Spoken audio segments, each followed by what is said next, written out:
अजून काही बातमी पाहिलेली नाही. जर दादा जर विचार करत असतील तर चांगली बाब आहे. आम्हाला काय हौस नाही आहे वाद करत हे करायचं, परंतु दादाने त्यांची पण जी मंडळी आहेत त्यांनाही कल्पना द्यावी, त्यांनाही सांगावं.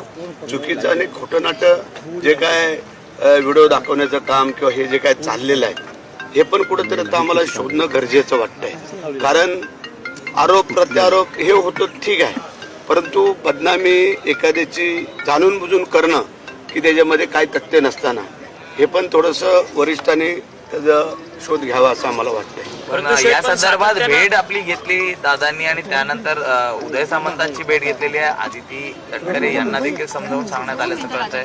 कितपत करायचं? नाही असं काय नाही. काल आम्ही सभागृहामध्ये होतो तेव्हा उदय सामंत मी दादा आमची आपली चर्चा चालली, त्यावरती मग दादा बोलले आणि त्याच्यामुळे त्यांनी ती प्रतिक्रिया दिली असेल असं मला शेठ आता अजित पवारांकडनं एक पाऊल पुढे जाताना पाहायला मिळतं, तसं सेनेकडनं देखील एक पाऊल पुढे दादाकडनं एक पाऊल पुढे जाताना दिसत असेल तर आमची 2 पावलं पुढे असतील हे तुम्हाला आम्ही सांगतो.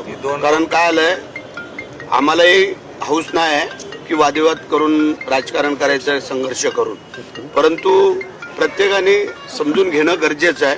वस्तुस्थिती काय आणि परिस्थिती काय त्याच्या अनुषंगाने चालव.